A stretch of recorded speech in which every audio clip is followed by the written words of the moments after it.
Bonsoir à tous et merci de votre fidélité. Autant d'informations sur RTI2. Au sommaire de l'actualité, les intempéries provoquent assez de dégâts ces jours-ci. Un gros trou creusé par les pluies diluviennes dans le quartier Anokwa, dans la commune d'Abobo, trouble la quiétude des riverains. Et puis, hors de nos frontières, le département d'État américain sanctionne le gouvernement fédéral du Soudan, l'accusant d'avoir eu recours à des armes chimiques en 2024. Encore merci à vous d'être des nôtres sur RTI2. Une partie de la clôture d'un bâtiment inachevé s'est effondrée hier jeudi dans la commune de Yopougon. Le bilan fait état de 4 blessés évacués dans le centre de santé par les éléments du GSPM d'Adjamé. Il s'agissait de commerçants installés aux abords du bâtiment et le site a été immédiatement détruit par les agents du ministère de la Construction. Le témoignage de Georgette Ido Fofana et Khalil Diomandé. Yopougon Sable. La forte pluie qui s'est abattue ce jeudi 22 mai sur la ville d'Abidjan a engendré l'effondrement partiel de la clôture de ce bâtiment inachevé. 4 commerçants installés à proximité en ont payé les frais. Tous évacués vers les hôpitaux de référence. Des témoins reviennent sur les circonstances de l'accident. C'est vers les 14 h. Je vendais parapluie. Un monsieur qui est venu acheter parapluie dans ma main. C'est lui qui a vu le mur là venir. Mais on n'a pas eu le temps pour crier que les autres n'ont qu'à se lever. On a quitté là-bas net là, c'est ça le mur là s'est tombé. Mais il y a une matante là, elle était assise avec sa fille en bas de parasol. Donc il est tombé sur parasol si elle-même. Il pleuvait fort, quand la pluie a cessé là, c'est le vent qui a poussé le clôture là, c'est tombé. Et pourtant, aucun signe apparent ne présageait l'effondrement de ce mur. Il s'agit en réalité d'un vieux chantier abandonné qui, à vue d'œil, ne représentait pas de danger, selon les commerçantes. Nous tous on va ici. On n'a pas vu la mort venir. Ça nous a surpris. La maison est là, inachevée, est là depuis pendant des années 50 ans, mais on ça y est là. Alertés, les sapeurs-pompiers militaires du GSPM d'Adjamé sont rapidement intervenus pour sécuriser les lieux et apporter assistance aux victimes. Arrivé sur les lieux à 14h58, effectivement, nos hommes ont été confrontés à l'effondrement d'un pan de mur sur 4 personnes. Actuellement, les 4 victimes sont prises en charge au CHU de Yopougon. Nous demandons aux populations de respecter quelques consignes claires en cas d'inondation. Restez vraiment informés des alertes officielles et des consignes de sécurité. Surveillez vos enfants, empêchez-les de jouer dans l'eau. Sur les lieux, des éléments de la police nationale et des agents du ministère de la Construction, du Logement et de l'Urbanisme. Ces derniers, en séance tenante, ordonné la démolition complète du chantier abandonné au grand désarroi de certains commerçants qui tentent, tant bien que mal, de récupérer le reste de leurs articles. Nous souhaitons un prompt rétablissement aux victimes. Et c'est un rendez-vous incontournable pour le monde agricole. Et vous l'avez déjà deviné, le Salon international de l'agriculture et des ressources animales d'Abidjan-le Sahara a ouvert ses portes ce vendredi 23 mai. Pays invité pour cette 7e édition à la République populaire de Chine, avec ses nombreuses innovations technologiques et ses prouesses. Encore méconnus du monde paysan, ils étaient des milliers à visiter les stands. Les visiteurs et exposants et Clément Bocco a sillonné quelques stands que vous verrez dans le 19h30 de demain. Environ 100 étudiants ont pris part à une conférence sur l'importance de la logistique 4.0. Cette rencontre vise à préparer ces étudiants à affronter les difficultés, les défis du monde du travail à Sitandiara. La technologie numérique occupe aujourd'hui une place capitale dans l'évolution du monde. Elle joue un rôle crucial dans le quotidien des utilisateurs. Pour mieux s'adapter au monde numérique, les étudiants d'une école professionnelle ont été édifiés sur l'importance de la logistique 4.0. La logistique 4.0 va prendre en compte l'intelligence artificielle, les outils de technologie de dernière génération par rapport au suivi des véhicules et des conteneurs, des matériels, etc. Au sortir de la conférence, mon souhait serait que les étudiants retiennent l'importance de la logistique, ce que la logistique apporte non seulement au monde, mais aussi de l'entreprise. Une rencontre bénéfique. Aujourd'hui, je suis venu apprendre comment la logistique 4.0 peut apparaître. Je viens déjà savoir ce qui c'est que la logistique 4.0 parce que la logistique, elle est très large. Donc dans la logique 4.0, il y a quoi et quoi? Quels sont les différents points? La logique 4.0 intervient au niveau de tout ce qui est numérique et international. Cela peut faciliter tout ce qui est transactions au niveau international. Vu l'évolution de la technologie, l'intelligence artificielle et la blockchain ont véritablement un impact majeur sur le monde du jour et la logistique ne reste pas à l'écart de cette évolution technologique-là. Donc nous, en tant que de futurs professionnels, nous venons nous renseigner déjà sur quel impact, quels sont les défis auxquels nous devons être confrontés dans les années à venir. Cette conférence va permettre à ces étudiants de mieux s'outiller pour affronter le monde du travail. Et ce jeudi 22 mai, les autorités ivoiriennes ont donné le coup d'envoi d'une caravane de sensibilisation autour du code de l'hygiène et de la salubrité et de l'assainissement. Objectif, mobiliser les populations d'Abidjan autour d'un changement de comportement durable pour une ville plus propre. C'est reparti avec Assitan Diarra. Dans le cadre de l'amélioration du cadre de vie urbain, la caravane de sensibilisation au respect des codes de l'hygiène, de la salubrité et de l'assainissement sillonne plusieurs communes du district autonome d'Abidjan. Cette campagne éclatée, lancée par les autorités le 22 mai, concerne 3 communes ce jeudi, Adjamé, Abobo et Anyama. Pour le représentant du ministère de la Salubrité et du cadre de vie, il s'agit d'une étape importante vers une prise de conscience collective. Nous avons voulu venir sur le terrain pour approcher nos frères, nos sœurs, pour leur dire que désormais, il y a un code qui est là. Partout où on vit, il y a des règlements, même à la maison. Il y a des choses qu'on ne fait pas. Ce n'est pas dehors que tu vas te comporter comme ça. Donc ce code-là vient pour sensibiliser les uns et les autres. C'est une caravane qui concerne toute la Côte d'Ivoire et le district d'Abidjan spécialement. Nous sommes dans la phase de sensibilisation. Quand on parle de sensibilisation, il ne s'agit pas seulement d'Adjamé, il s'agit de toute la Côte d'Ivoire.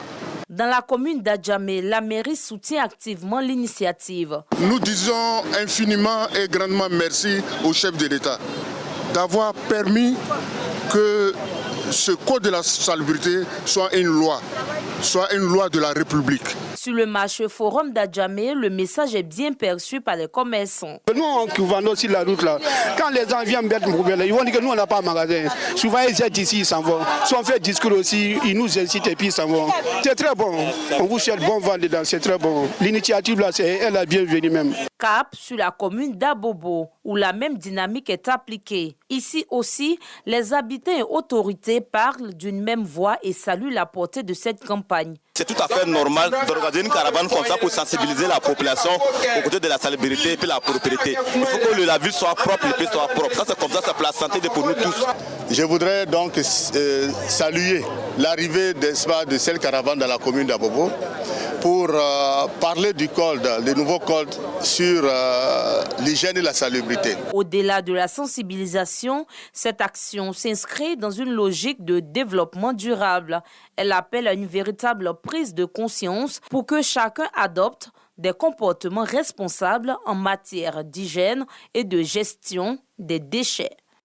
C'est un reportage plutôt commenté par Georgette Ido Fofana. Nous vous le disions en titre, un énorme trou au cœur du quartier Anoukwa, Sodessi, dans la commune d'Abobo, inquiète les riverains. Ce qui était autrefois un pont est aujourd'hui un gouffre menaçant, creusé par les eaux de pluie.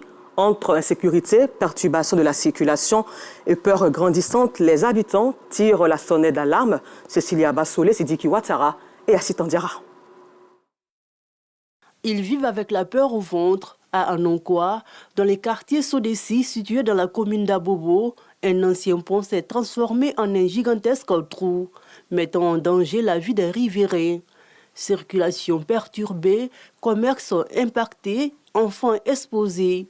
Et avec l'arrivée de la saison des pluies, la situation ne cesse d'empirer. Il y a eu des travaux d'infrastructure liés à la téléphonie. Il y a eu des dégâts sur le dos du pont. Malgré toutes les interventions qu'on a eues les restaurants du quartier, ils n'ont pas fait face et voilà qu'aujourd'hui, le tout s'est agrandi. C'est la seule voie qui nous permet de sortir, d'entrer dans le quartier. L'année passée, il y avait une saison de pluie concernant là. Bon, il y a eu d'autres morts, il y a des maisons qui ont été écoulées.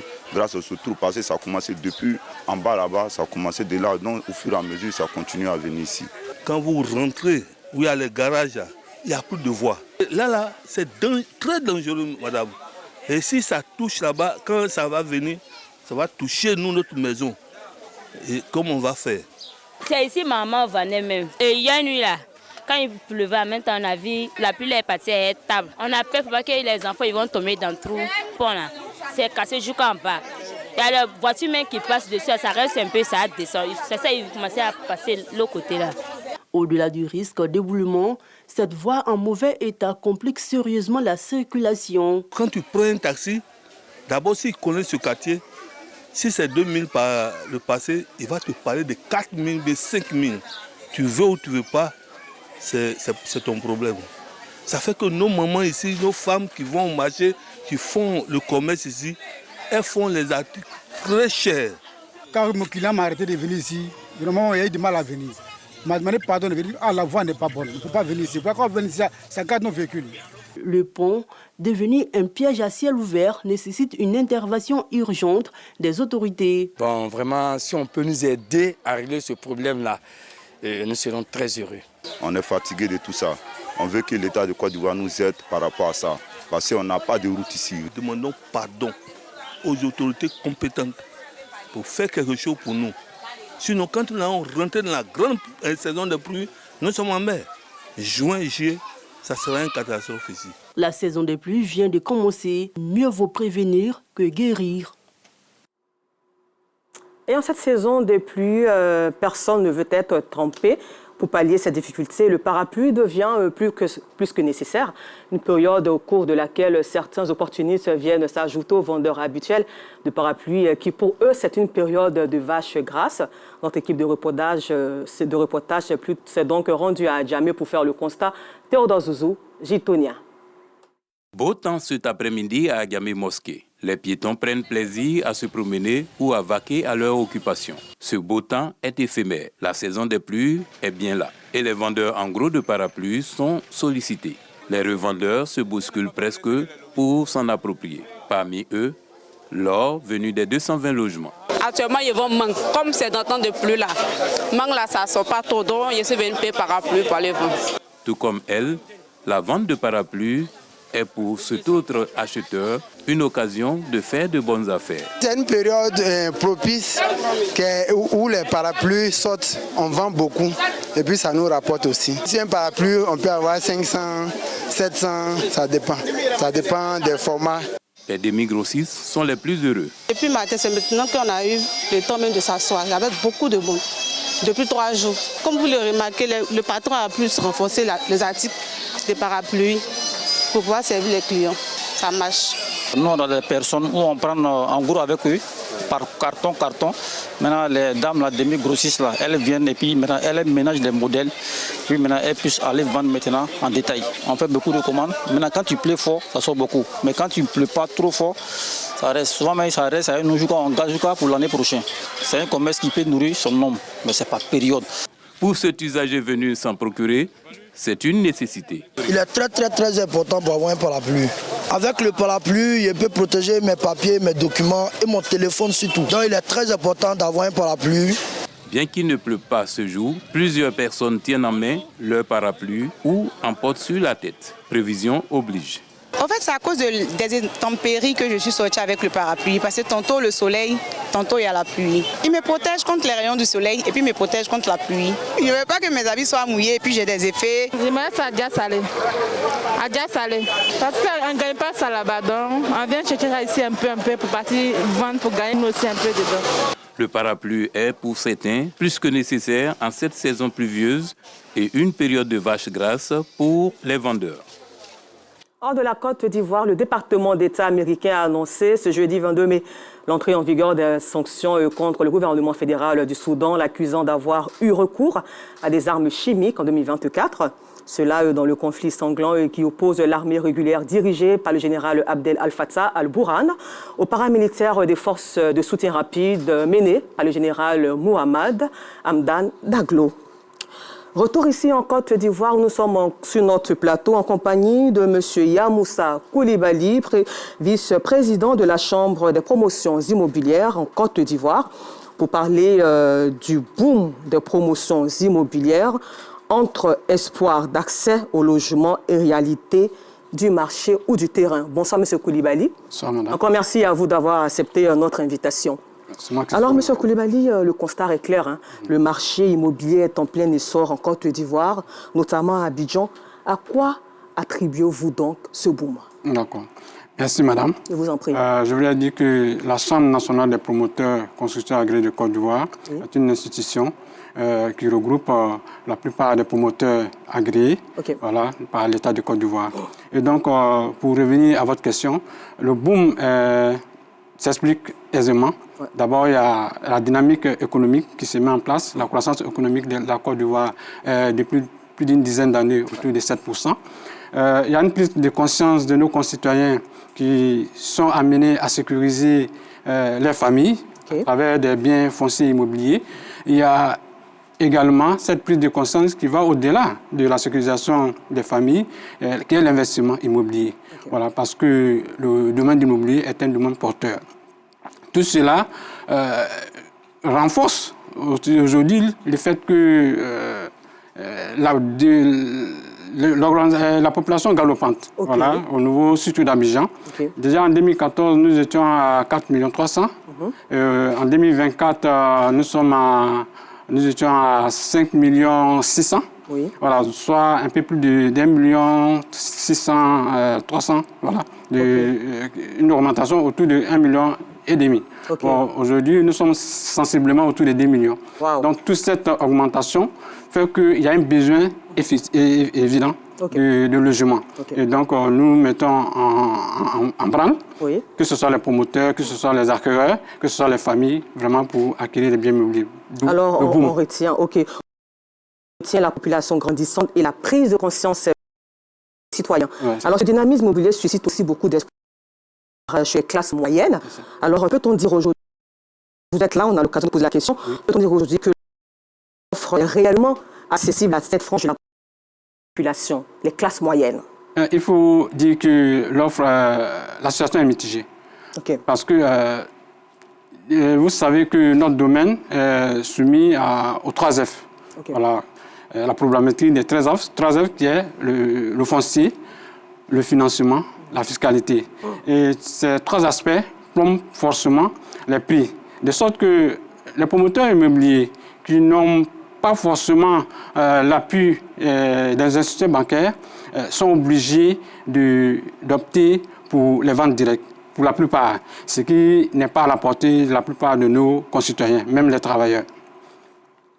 Donc aujourd'hui, il se trouve que le volet location-vente, qui est aujourd'hui appuyé par l'État à travers les programmes sociaux, vient comme une bouffée d'oxygène.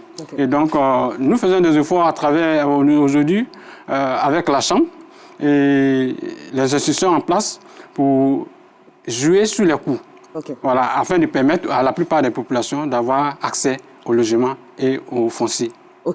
Pour avoir accès au logement, au foncier. Alors, qu'en est-il de la qualité des constructions dans ces courses au profit? Y a-t-il des contrôles suffisants? Oui, il y a des contrôles qui sont notamment faits par le ministère de tutelle, notre ministère de tutelle, le ministère de la construction et du logement. Et c'est le lieu de saluer toutes les actions menées par notre ministre de tutelle, le ministre Bruno, pour tous ces efforts à travers le ministère qui impose aujourd'hui des principes. Aujourd'hui, un promoteur ne peut pas réaliser un programme immobilier, même s'il a le foncier, s'il n'a pas l'agrément programme. C'est-à-dire, cet agrément programme prend en compte tous les aspects techniques et VRD qui dit que, OK, vous avez les moyens, vous avez la compétence technique de réaliser de la qualité et du beau. Voilà, parce que, évidemment, nous voulons la qualité, mais il faut que l'environnement dans lequel nous vivons soit vraiment attractif. Voilà. Alors, M. Koulibaly, moi, je vais revenir toujours sur l'Ivoirien lambda, situation moyenne. Que recommandez-vous aujourd'hui à un Ivoirien moyen qui rêve de devenir propriétaire? Voilà, donc nous, ce que nous recommandons, c'est d'abord une politique d'épargne. Voilà, une politique de prise de conscience qu'il faut épargner pour pouvoir réaliser. Et au-delà de l'épargne, il faut aller vers les professionnels. Les professionnels, c'est-à-dire les structures agréées par l'État de Côte d'Ivoire, les promoteurs agréés, voilà, qui sont suivis de près par l'État de Côte d'Ivoire. Et donc, qui sont soumis à des principes qui ne peuvent pas déroger. Donc, nous sommes suivis et nous disons aux acquéreurs d'aller vers les professionnels. Parce que le domaine du foncier est ce domaine-là où le citoyen lambda se lève, il devient promoteur, il devient chose. Mais nous qui sommes les promoteurs, à travers la Chambre, nous incitons d'abord à la formation. Parce que vous pouvez être promoteur, il faut que vous soyez formé. Okay. Ce que nous faisons à travers la Chambre, nous avons institué depuis quelques mois des séances de formation ouvertes aux promoteurs et même aux citoyens lambda qui veulent comprendre le domaine du foncier et de l'immobilier. Okay, donc on peut dire donc, que la Chambre de promotion immobilière en Côte d'Ivoire met aussi l'accent sur la formation. La formation, okay, pour que la qualité soit démise au niveau des constructions. Ok, au niveau de la construction. Voilà. Encore merci à vous. Est-ce que vous avez un dernier mot pour clore cet entretien? Le dernier mot, c'est de dire merci au président de la République, Alassane Ouattara, qui, à travers le gouvernement, depuis la post-crise électorale, a créé un climat de paix, de stabilité, qui renforce l'investissement extérieur, mais aussi intérieur. Parce que s'il n'y a pas la paix, s'il n'y a pas la sécurité, l'argent ne sort pas. Et donc, s'il y a une dynamique aujourd'hui au niveau du foncier et de l'immobilier et dans d'autres domaines, c'est grâce à cette paix et à cette sécurité. Nous disons merci, grand merci au président de la République. Encore merci à vous, M. Koulibaly, d'être passé sur notre plateau. Fidèle téléspectateur de RTI2 qui vient de nous prendre en marche, sachez que nous étions en compagnie de M. Yamoussa Koulibaly, vice-président national de la Chambre de promotions immobilières en Côte d'Ivoire, pour parler du boom de promotions immobilières entre espoir d'accès au logement et réalité du terrain. Et sachez que vous pouvez revoir cet entretien à 23h15 et l'information revient demain à 12h30, toujours sur RTI2.